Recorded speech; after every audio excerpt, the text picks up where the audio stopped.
नमस्कार, आप देख रहे हैं VOH न्यूज।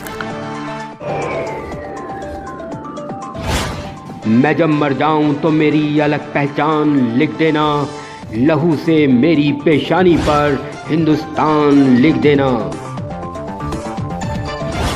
आखिरी सफर पे निकला अल्फाज का मुसाफिर, सुपुर्दे खाक किए गए राहत इंदौरी।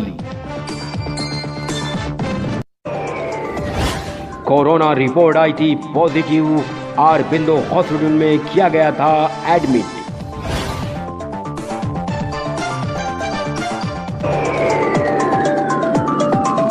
ये क्षेत्र कुछ अलग हूं, कह रहा हूं कि मैं जब मर जाऊं, सर साहब सुनिएगा, मैं जब मर जाऊं तो मेरी अलग पहचान लिख देना। मैं जब मर जाऊं तो मेरी अलग पहचान लिख देना, लहू से मेरी पेशानी पे हिंदुस्तान लिख देना। इंदौर के रहने वाले मशहूर शायर राहत इंदौरी का मंगलवार की शाम को दिल का दौरा पड़ने से निधन हो गया। वो 70 साल के थे। सोमवार को ही उन्हें इलाज के लिए अरबिंदो हॉस्पिटल में एडमिट कराया गया था। राहत इंदौरी बॉलीवुड गीतकार, उर्दू भाषा के मशहूर कवि थे। वो उर्दू भाषा के पूर्व प्रोफेसर और चित्रकार भी रहे। उनका जन्म 1 जनवरी 1950 को इंदौर में हुआ था। उनका पूरा नाम राहत कुरैशी था। उनके पिता का नाम रफतुल्लाह कुरैशी, माँ का नाम मकबूलुन्निसा बेगम था। वो इनकी चौथी संतान थे। इनकी 2 बड़ी बहनें भी थीं। इसके साथ ही बता दें, आरंभिक शिक्षा देवास और इंदौर के नूतन स्कूल से उन्होंने प्राप्त करने के बाद इंदौर विश्वविद्यालय से उर्दू में MA और उर्दू मुशायरा शीर्षक से PhD की डिग्री हासिल की। इसके बाद 16 वर्षों तक इंदौर विश्वविद्यालय में उर्दू साहित्य के अध्यापक के पद पर अपनी सेवाएं दी और त्रैमासिक पत्रिका शाखी का 10 वर्षों तक संपादन किया। पिछले 40 से 45 वर्षों से राहत साहब नेशनल इंटरनेशनल मंचों पर मुशायरा की शान बने हुए थे। राहत इंदौरी उर्फ राहत कुरैशी ने 2 शादियां भी की थीं। उनकी पहली शादी 27 मई 1986 को सीमा राहत से हुई। सीमा से उनकी एक बेटी शिबिल और 2 बेटे जिनका नाम फैजल और सतलज राहत है। उन्होंने दूसरी शादी अंजुम रहबर से सन 1988 में की। अंजुम से उन्हें एक पुत्र हुआ। कुछ सालों बाद दोनों का तलाक हो गया।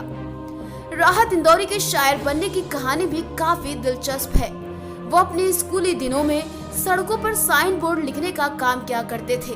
बताया जाता है कि उनकी लिखावट काफी सुंदर थी।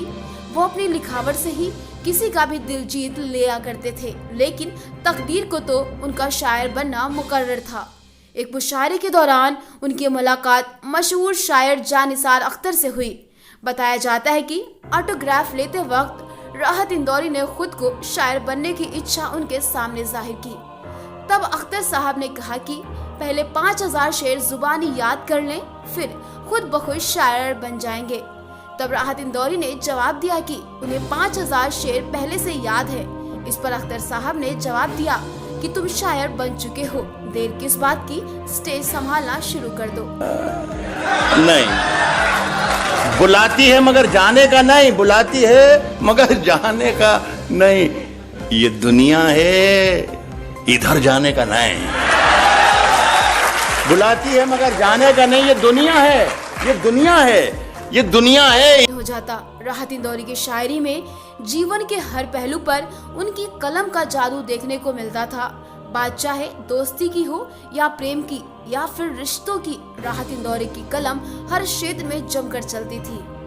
डॉक्टर राहत इंदौरी उर्दू तहजीब के वट वृक्ष सरीखे थे।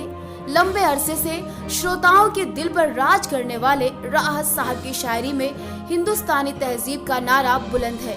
कहते हैं, शायरी और गजल इशारे का आर्ट है। राहत इंदौरी इस आर्ट के माहिर थे।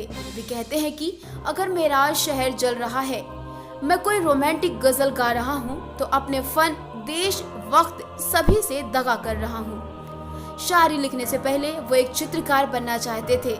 जिसके लिए उन्हें व्यावसायिक स्तर पर पेंटिंग करना भी शुरू कर दिया। इस दौरान वो बॉलीवुड फिल्म के पोस्टर और बैनर को चित्रित किया करते थे। यही नहीं, वो अपनी पुस्तकों के कवर को डिजाइन करते थे। उनके गीतों को 11 से ज्यादा ब्लॉकबस्टर बॉलीवुड फिल्मों में यूज किया, जिसमें से मुन्ना भाई MBBS एक अहम फिल्म है। वो एक सरल स्पष्ट भाषा में कविता लिखने वाले कवि थे। अपनी शायरी की नज़मों को एक खास शैली में प्रस्तुत करते थे, इसलिए उनकी अलग ही पहचान थी। Bureau report VOH news.